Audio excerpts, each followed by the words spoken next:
오늘 우리에게 주신 하나님 말씀은 요한계시록 8장 6절로 12절 말씀입니다.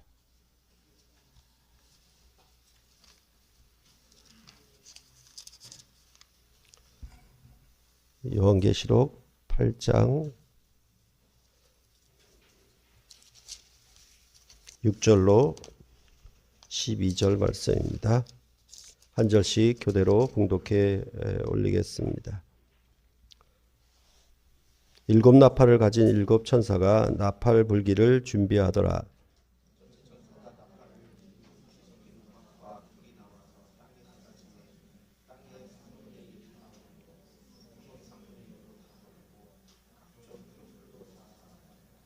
둘째 천사가 나팔을 부니 불붙는 큰 산과 같은 것이 바다에 던져짐에 바다의 3분의 1이 피가 되고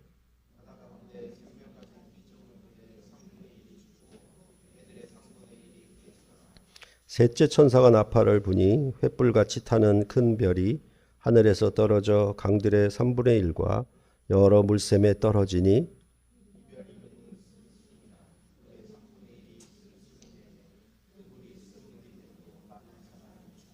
함께 읽겠습니다. 넷째 천사가 나팔을 부니 새 3분의 1과 달 3분의 1과 별들의 3분의 1이 타격을 받아 그 3분의 1이 어두워지니 낮 3분의 1은 비추임이 없고 밤도 그러하더라. 아멘.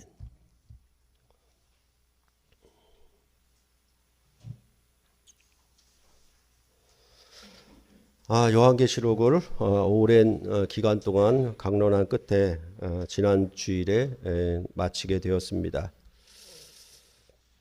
요한계시록을 출애굽 모형론을 따라 해석하게 된 것이 저에게는 큰 수확이고 또 발전이었습니다.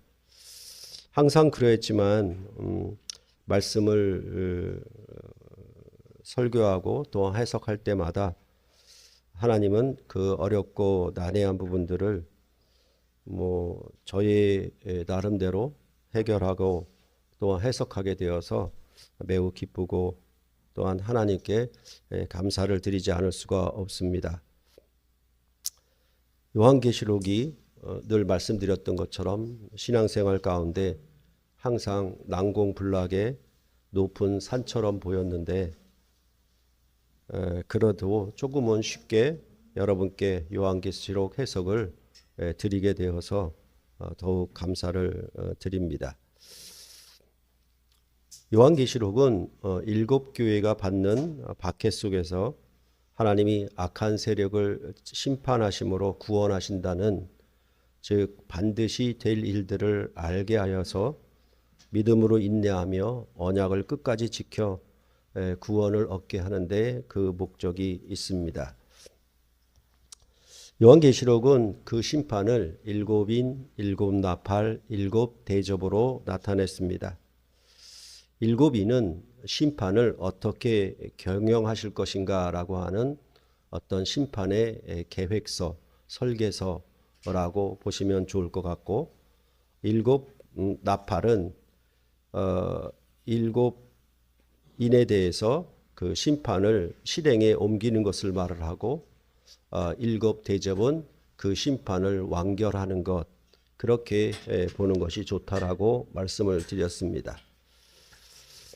그 중에 저는 오늘 일곱 나팔 중에서 네 나팔들에 대한 본문을 여러분께 말씀을 드리므로 요한계시록의 대장정을 완전 마무리하고자 합니다. 요한계시록 8장에서 일곱 인을 떼실 때에 일곱 천사가 하나님 앞에서 일곱 나팔을 받았다라고 8장 1절과 2절에 말하고 있습니다. 8장 1절과 2절을 보시겠습니다. 함께 읽겠습니다. 일곱째 인을 떼실 때에 하늘이 반 시간쯤 고요하더니 내가 보매 하나님 앞에 일곱 천사가 서 있어 일곱 나팔을 받았더라. 이렇게 일곱 인에서 일곱 나팔로 전환이 이루어지는데, 이런 현상을 가리켜 보통 만물림이다 이렇게 말하고 있습니다. 그것은 일곱 인이 끝나면서 일곱 나팔이 시작되기 때문에 이렇게 표현한 것인데 이것은 사슬처럼 고리 형식을 떠올리면은 우리가 요한계시록이 말하는 이 일곱 인과 일곱 나팔과 일곱 대접의 삼중 구조가 어떤 구조인지 쉽게 이해할 수가 있을 것입니다. 일곱째 인을 뗀다라고 하는 것은 이제 어린 양이 두루마리의 책을 취하여 그 인을 떼기 시작했는데 그 두루마리의 책이 완전히 열리게 되었다라는 것을 의미합니다. 그리고 그와 맞물려 이제 일곱 나팔이 연결이 된다라고 하는 것은 그 열린 두루마리의 책이 이제 직접적인 실행에 옮겨진다라고 하는 것을 나타내고 있는 것입니다. 그래서 저는 일곱 인을 떼는 것에 대하여 여러분께 이것은 오래전에 작성한 유언장을 개봉하는 것과 같다라고 말씀을 드렸습니다. 그래서 유언장이 오래전에 작성한 것이지만 때가 되면 이제 유언을 작성하신 분이 돌아가시게 되면 그 유언장이 열리게 되는 것이고 이 유언장이 열릴 때를 요한계시록은 때가 가깝다, 반드시 속히 될 일이다, 이런 표현을 하고 있다라는 것입니다. 그리고 그 유언장에는 여러 가지 내용들이 기록되어 있을 것입니다. 그것을 하나씩 일곱 인을 떼는 방식으로 그 내용을 기록한 것이 바로 일곱 인이었고 그 일곱 인을 다 떼니까 이제 유언장 내용이 다 밝혀졌으니까 이제 유언장의 내용을 따라서 직접 실행하게 되는 것을 일곱 나팔로 말하는 것이다 라고 보면은 여러분들이 잘 이해가 될 것입니다.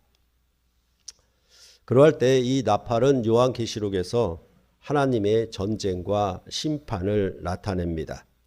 이러한 하나님의 전쟁과 심판이 실행되기에 앞서서 8장 3절로부터 5절에는 성도들의 기도가 기록되고 있습니다. 그러니까 이제 일곱 나팔이 직접적인 실행에 앞서서 성도들의 기도가 있는 것은 그 직접적인 실행을 옮기는 데 있어서 성도들의 기도로 말미암아 이것이 실행에 옮기게 되었다라는 뜻을 갖고 있는 것입니다. 이것은 하나님이 성경의 구원 역사를 진행함에 있어서 그의 단독으로 그의 절대적인 주권으로만 행하지 않았다는 사실에 대해서 우리가 잘 알고 있습니다. 하나님은 반드시 자기 백성과 파트너를 이루어서 자기가 하고자 하시는 일에 자기 백성이 함께 동의하고 그 백성의 간구를 통해서 하나님은 그 심판을 진행하시는 것을 볼 수가 있는 것입니다. 그래서 하나님은 항상 그의 일을 사람 없이는, 즉 사람의 기도가 없이는 하나님의 일을 행하시지 못한다라고까지 말해도 될 것입니다. 하나님은 그의 일을 항상 자기 백성의 기도와 간구를 통해서 이루신다라는 것을 알려주고 있는 것입니다. 그래서 이것은 이스라엘 백성이 출애굽할 때에도 이스라엘 백성이 애굽의 바로의 확대와 박해 속에서 부르짖을 때 여호와 하나님은 아브라함과 이삭과 야곱에게 하신 언약을 기억하사 이스라엘 백성을 애굽에서 건져내셨는데 그것은 바로 열재앙으로 애굽을 심판하여 이스라엘을 건져냈다라고 말하고 있는 것입니다. 그러니까 아브라함에게 하신 언약, 그 언약을 따라서 이스라엘 백성의 간구가 있었고 그 간구에 응답하사 이스라엘 백성을 애굽에서 구원하여 내시는데 어떻게 열재앙으로 심판하고 구원해냈다라고 말하고 있는 것은 사실은 그런 패턴은 성경 전 역사에서 동일하게 항상 진행되고 있었다는 것을 우리로 더욱 알게 하였고 오늘 이 일곱 나팔의 심판도 그런 똑같은 패턴으로 이어지고 있다는 것을 알게 하는 것입니다. 그랬을 때 이제 이 요한계시록의 심판은 성경에 나타난 구원 역사에 나타난 여러 심판들이 있는데 그 중에서도 가장 큰 진노의 심판입니다. 그것은 예수 그리스도의 사랑하심과 그의 피로 구원하신 교회를 박해한 것에 대하여 하나님은 이렇게 큰 진노의 심판을 행한다라고 말씀을 하고 있는 것입니다. 이제 8장 6절을 보시면은 일곱 나팔을 가진 일곱 천사가 나팔 불기를 준비하더라 라고 말하고 있습니다.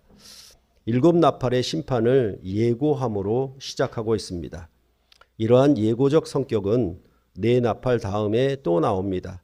그래서 8장 13절에 보면은 내가 또 보고 들으니 공중에 날아가는 독수리가 큰 소리로 이르되 땅에 사는 자들에게 화가 있으리니 이는 세 천사들이 불어야 할 나팔 소리가 남아 있음이로다 하더라 라고 말하고 있습니다. 그러니까 이 나팔의 성격은 이렇게 경고나 예고의 성격을 아주 잘 드러내고 있는 것이죠. 그런데 그 앞으로 남아있는, 즉 4개의 나팔을 불고 앞으로 또 3개의 나팔이 남아있는데 그 나팔을 예고하면서 이렇게 9장 12절과 11장 14절에 말하고 있는 것을 우리가 보는 것이 좋겠습니다. 9장 12절을 보시면요. 9장 12절에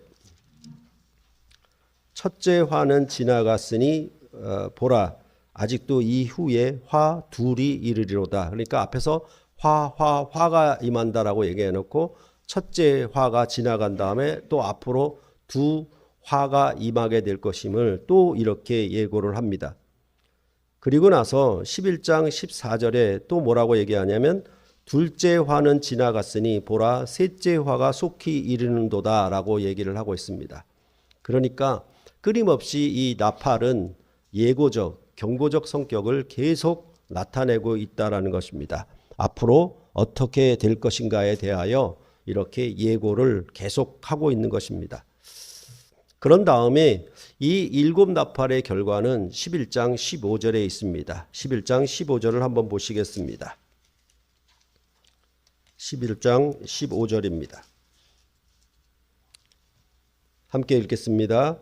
일곱째 천사가 나팔을 불매 하늘에 큰 음성들이 나서 이르되 세상 나라가 우리 주와 그의 그리스도의 나라가 되어 그가 세세토록 왕노릇하시로다 하니, 그러니까 이 일곱 나팔을 통해 심판함으로 말미암아 결과가 뭐냐? 세상 나라가 우리 주와 그리스도의 나라가 되는 것, 이렇게 말씀을 하고 있는 것이죠.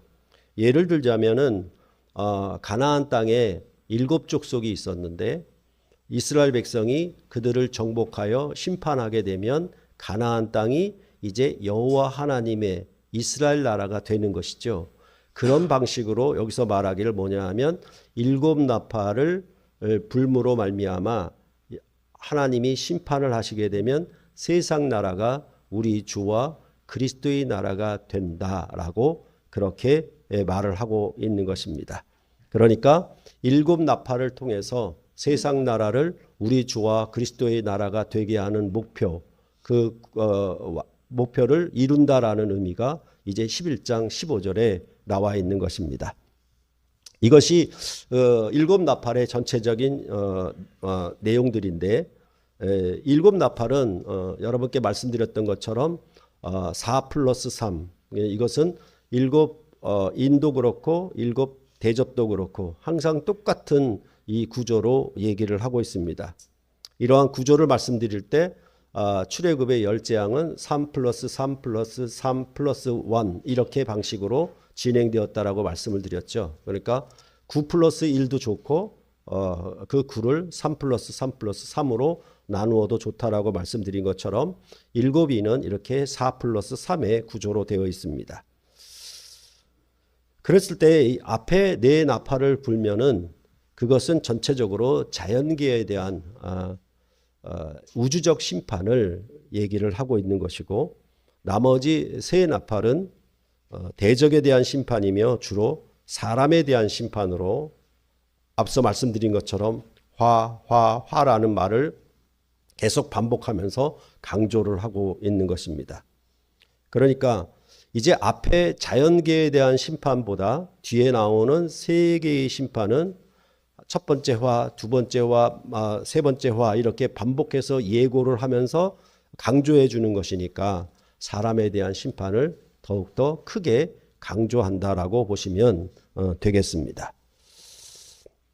그럴 때 일곱 나팔의 특징은 뭐냐 하면 3분의 1 심판이에요. 그러니까 완전한 심판은 아니죠. 3분의 1 심판이니까 이런 의미가 뭐냐 하면 나팔이 실행을 하고 있다라는 겁니다. 심판을 실행하고 있다라는 그런 의미를 나타내고 있습니다. 그랬을 때 이 나팔의 또 다른 특징은 뭐냐 하면 회개하지 않음에 있습니다. 그러니까 일곱 나팔의 재앙으로 심판해도 회개하지를 않습니다. 그것이 9장 20절과 21절에 기록되어 있는 것입니다. 그러므로 일곱 나팔의 그 심판을 실행함은 믿지 않는 자들을 회개하게 하려는 목적은 아닙니다. 나팔 심판은 불신자들에게 회개하라는 메시지가 아닌 것입니다. 그리고 그러한 심판이 거듭되고 진행되면 될수록 그들은 더욱 완악하게 될 것이라고 말하는 것이 바로 일곱 나팔의 심판에 관한 것입니다. 그러면 이 앞에 네 나팔은 뭐냐면 하나님이 천지를 만드신 천지 창조의 역사를 반영을 하고 있는 거예요. 그래서 심판의 대상이 땅과 바다와 강들과 물샘이고 그리고 해와 달과 별들입니다. 그리고 이러한 심판의 결과는 땅과 수목이 불타 없어짐과 바다가 피가 되어 생물들이 죽고 배가 깨지는 것이며 물이 쓰게 되어 사람들이 죽고 낮에도 밤에도 빛이 없음이라고 말하고 있는 것입니다. 그러니까 창세기의 천지창조에서 항상 뭡니까? 바다를 만들고 거기에 물고기를 넣고 땅을 만들고 동식물을 넣고 이렇게 채우는 방식으로 했잖아요. 그러니까 여기에 심판의 내용도 뭐냐 하면 바탕에 있는 걸 심판하고 거기에 식물과 사람이 살지 못한다. 이런 방식으로 되어 있고 해와 달과 별들을 심판하는 방식도 전부 다 이 창세기의 천지창조를 반영해서 하는 말인 것입니다. 그리고 이제 다섯째 나팔과 여섯째 나팔은 이마에 하나님의 인침을 받지 아니한 사람들을 해하고 사람의 3분의 1을 죽이는 심판이라고 말하고 있습니다. 이런 것은 바로 창조의 여섯째 날에 사람을 만드셨던 것과 또 병행을 하는 내용이죠. 그래서 창조의 역사를 따라서 천지를 심판하고 그 다음에 사람을 심판하는 구조. 그러니까 앞에 네 나팔은 천지 창조를 배경으로 자연계, 곧 천지 창조된 만물을 심판하는 내용이고 그 다음에 뒤에 세 나팔은 그 천지 창조된 날에 여섯째 날에 사람을 지은 것이 마지막이었듯이 이제 사람 심판을 그렇게 배열하고 있는 것입니다. 이것은 창조된 그 질서랑 이제 심판의 질서가 서로 같이 되어 있다라고 보시면 되겠습니다. 항상 이런 같은 심판은 어떤 결과를 가져오냐 하면 옛 시대를 끝내고 새 시대를 얻게 하려는 것이 목적입니다. 그래서 노아의 홍수로 물로 심판을 하게 되면은 옛 세상은 끝나고 새로운 세상이 도래하는 것처럼 그렇게 되어 있는 것이죠. 다시 말해서 요한계시록의 이러한 심판들은 처음 창조의 시대를 끝내고 새로운 창조의 시대로 들어가게 하시려는 그것이 목적인 것입니다. 그래서 항상 옛 것을 폐하고 새 것을 입는다라고 하는 성경의 일관적인 표현과 역시 맥락을 같이 하는 것입니다. 그렇기 때문에 이러한 심판이 끝나게 되면은 새 창조로 말미암아 새 하늘과 새 땅 그리고 새 예루살렘 성에 들어감을 구원의 완전한 목표로 요한계시록은 말을 하고 있는 것입니다. 그때 이제 이 첫째 나팔을 불 때에 피 섞인 우박과 불이 나와서 땅에 쏟아지는 것을 가리켜 혹자는 말세의 큰 전쟁이 일어나 원자폭탄과 같은 것으로 땅을 황폐케 한다고 말합니다. 또 두째 나팔을 불 때에 불 붙는 큰 산과 같은 것이 바다에 던져짐에 바다의 3분의 1이 피가 되었다고 말하는데 이것을 혹자는 화산이 폭발해서 바다가 피같이 되는 것으로 말합니다. 또 셋째 나팔이 불 때 횃불같이 타는 큰 별이 하늘에서 떨어져 강들의 3분의 1과 여러 물샘에 떨어지니 이 별 이름을 쑥이라고 말합니다. 이것을 혹자는 큰 해성이 날아와 지구에 부딪혀 일어나는 큰 해일과 재난으로 인하여 먹을 수 없게 되는 그런 심판으로 보기도 합니다. 그런데 제가 이 부분을 강론하면서 말씀드렸던 것처럼 이러한 뇌나파를 세계 역사에서 일어난 어떤 사건과 연관을 시켜서 해석하려고 하는 자들이 많이 있습니다. 그렇지만 우리는 구체적으로 어떤 사건이 이 각 나팔과 관련이 있는지에 대해서는 알 수가 없습니다. 다만 아담의 범죄 이후로 하나님이 창조하신 세계는 하나님의 영광을 아는 빛을 잃어버렸다라는 것을 우리는 압니다. 그래서 지구상의 어떤 사건과 직접적으로 뇌나팔의 심판을 연결할 수는 없을지라도 여러분과 저는 이 지구가 흔들리고 있다는 사실은 알게 되는 것입니다. 물론 불신자들도 이를 알고 좀 두려워하거나 위험스럽게 생각한다든가 그렇게 생각을 하고 있겠지요. 그럴 때에 대표적으로 지구온난화가 얼마나 큰 재앙을 예고하고 있는지 우리는 여러 보도 매체를 통해서 이미 익히 들어 알고 있는 그런 실정입니다. 그럴 때에 또 이 뇌나팔의 심판의 특징은 출애굽기의 열 재앙과 다르게 불의 심판이라는 것입니다.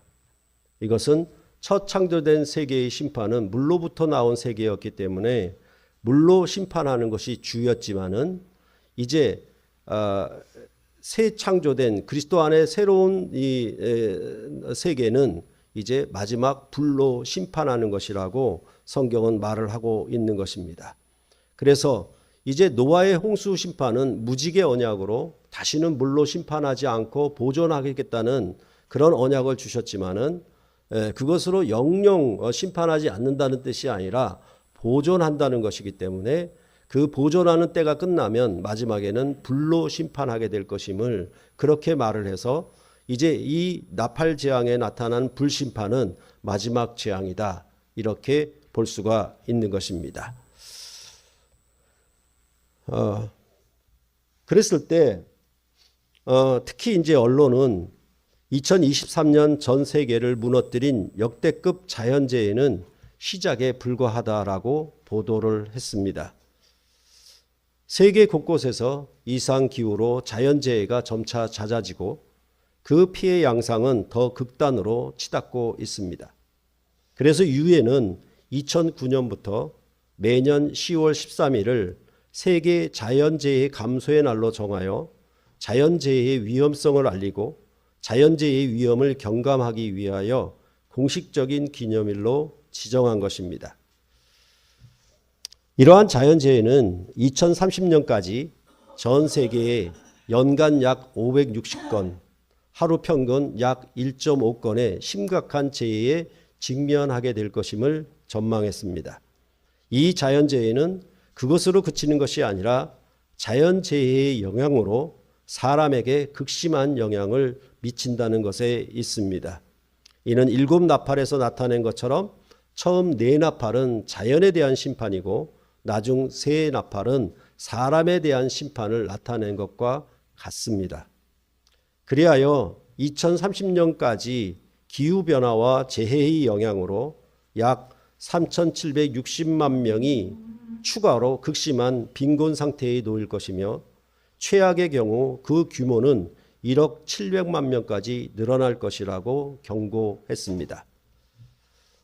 그 가운데 특히 2023년은 사상 최악의 산불이 덮친 해로 기록될 것입니다. 그리스, 스페인, 포르투갈 등 유럽 곳곳과 미국, 하와이, 캐나다 등 북미 지역에서 산불이 기승을 부렸습니다. 이러한 큰 산불이 기온을 상승시키고 대기는 더 많은 수분을 머금게 되어 물폭탄이 쏟아져 수만 명의 이재민이 발생했고 그 피해를 가중시켰습니다. 그런데 여기서 그치지 않고 이 극단적인 이상기후의 원인이 단순히 지구 온난화만으로는 설명하기에 부족하다라고 주장을 하는 사람들이 있습니다. 지구의 온도를 끌어올린 주요 요인으로는 엘니뇨, 태양 활동, 수중 화상 폭발을 제시해서 그 관심을 모으고 있는 것입니다. 일전에도 남태평양의 수중 화산인 퉁가 화산이 21세기 들어 최대 규모로 분화한 것이 주요 요인으로 꼽히고 있습니다. 이러한 현상은 이미 요한계시록의 내나팔에 기록되어 있는 것입니다. 엊그제도 뉴스 보도에 따르면 미국 알래스카의 얼음이 다 녹아서 그 안에 얼음으로 가리워 있고 얼음으로 묶여 있던 광물들이 드러나기 시작했고 그 광물들로 인하여 흘러가는 강물이 완전히 녹색으로 그 녹이 쓴 광물의 녹이 쓴 색깔로 변해서 강물이 흘러가는 것을 사진 찍어 보도한 적이 있습니다. 그러니까 우리가 보통 캐나다, 알래스카 하면은 자연 환경이 좋은 곳 그렇게 익히 알고 있는데 그 강물이 이제 푸르고 그렇게 아름다운 강물이 아니라 녹이 쓴 광물이 흘러가는 그런 광물로 변한 색깔을 볼 수가 있는 것입니다. 그것은 단순히 광물이 그런 색깔로 흘러가는 것에 그치지 않고 이것이 강물에 있는 생물들을 죽일 것이며 아울러 바다로 들어가 바다에 있는 생물까지도 죽인다라는 것입니다.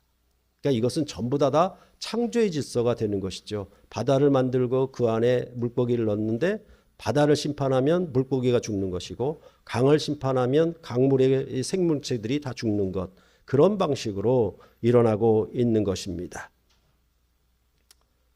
그런데 더 큰 문제는 바로 이러한 위협에 대해서 인간은 자기들의 욕심 때문에 이 위협을 막아낼 수가 없다는 데 있습니다. 참으로 안타까운 것은 이런 자연재해의 위협에 대하여 정치가들은 이것을 막을 국리를 해야 되고 그래서 백성들이나 사람들을 보호하는데 역점을 두어야 함에도 불구하고 도리어 신재생에너지 이런 부분들 자연 이런 부분들 무시해버리고 그저 생산과 경제적 이익만을 추구하는 그런 어리석은 정책을 펴는 경우도 있다라는 것입니다. 참 인간의 욕심이 끝이 없는 것이죠. 다가올 어떤 종말의 심판에 대해서 그들은 듣지 못하고 오늘 일곱 나팔에 나타나는 것처럼 그들은 회개할 생각이 없는 것입니다.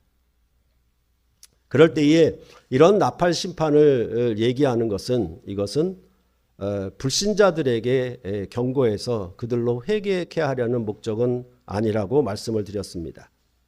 그들은 이러한 재앙이 거듭되면 거듭될수록 더욱 완악하게 될 뿐입니다. 그것은 애굽의 열재앙을 거듭거듭 심판해도 바로 왕이 완악하게 된 것과 마찬가지입니다. 그리고 말세에 그들은 더욱 극렬해져서 하나님의 창조와 종말의 심판을 조롱하게 되는 자들이 나오게 될 것이라고 성경은 분명히 예고했던 것입니다. 그러나 여러분과 저는 하나님의 심판을 알고 있기 때문에 최종적인 종말의 심판이 도적같이 알 수 없는 때에 갑자기 우리에게 임하지는 않을 것입니다. 도리어 우리는 하나님의 날이 임하기를 바라고 사모하게 될 것입니다. 처음 창조된 세계를 심판하고 새 창조된 세계를 우리가 상속받게 되기 때문입니다. 예루살렘 성전 멸망을 시작으로 창조된 세계가 흔들릴 것을 예수님은 미리 예언을 하셨습니다. 그리고 그 예언을 따라서 이제 성취되는 결과가 현재에도 이렇게 나타나고 있는 것이고 마지막 때가 가까우면 가까울수록 이런 심판의 강도는 더 심해질 것이라고 말을 하고 있는 것입니다. 하나님께서 이처럼 세상의 기초를 흔들면 이 옛 창조된 세계를 주님 오셔서 불로 정결케 하실 사실을 확실하게 보여주는 하나님의 증거인 것입니다. 그래서 우리가 경성하여 깨어 있어야 할 경고로 받아들여야 하는 것이지 불신자들은 이 경고에 대해서 귀를 막고 눈을 감아버릴 것입니다.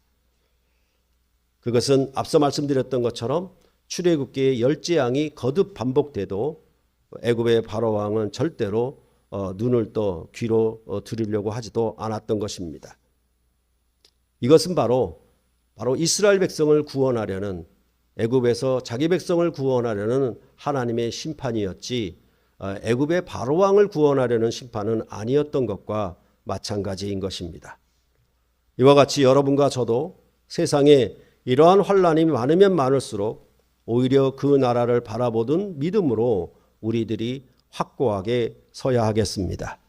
그것이 바로 요한계시록을 통해 여러분과 저에게 주시는 복이라고 할 수 있는 것입니다. 하나님이 마지막 때의 경영을 어떻게 하실 것인가, 그 심판은 어떤 양상으로 나타날 것인가에 대하여 요한계시록은 이미 2000년 전에 벌써 예고를 하고 있었던 것입니다. 인간의 범죄에도 불구하고 창조된 세계를 완전히 멸하지 아니하고 주님은 붙드셔서 우리 주 예수 그리스도로 말미암아 그의 부활하심을 통해서 새 창조된 세계를 여셨습니다. 그렇지만 그것은 시작이었고 완성은 아니었습니다. 모든 생명이 그리스도로 말미암아 새롭게 지어지긴 했어도 이제는 새하늘과 새 땅에 들어가는 일이 남아있고 그 목표로 주어진 것이지 우리로 하여금 새하늘과 새 땅에 완전한 심판이 끝난 후에 들어가는 것은 아니었습니다. 그렇게 봤을 때 참으로 우리가 부활하신 생명 안에서 예수를 믿음으로 말미암아 우리가 붙들어야 할 것, 우리가 의존해야 될 것이 무엇인가에 대하여 성경은 분명히 말을 하고 있는 것입니다. 세상은 이 세상 만물을 의지하고 세상 만물에 주는 이 육적이고 땅의 생명을 의존하고 그것이 전부인 걸로 알고 있을 것입니다.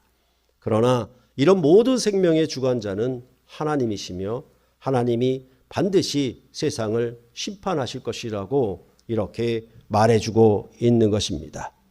그렇기 때문에 이 눈으로 보이는 첫 창조의 질서는 하나님이 심판하심으로 영원히 사라질 것이고 하나님은 이 세계 질서를 영원히 새롭게 하심으로 의가 영원히 요동치 아니하는 하나님의 나라를 우리에게 상속해 하실 것입니다. 그러므로 우리는 더더욱 하나님의 날이 임하기를 사모해야 하겠고 하나님의 날이 임하기를 사모하는 우리는 어떠한 사람이 되어야 마땅하냐라고 베드로 후서는 베드로 사도께서 말씀해 주고 있었던 것입니다. 그것은 거룩한 행실과 경건함으로 하나님의 언약대로 이루어질 새하늘과 새 땅을 바라보아야 하는 것입니다. 그것이 바로 여러분과 저를 구원하신 하나님의 목표요 우리의 목표이기 때문에 그렇습니다.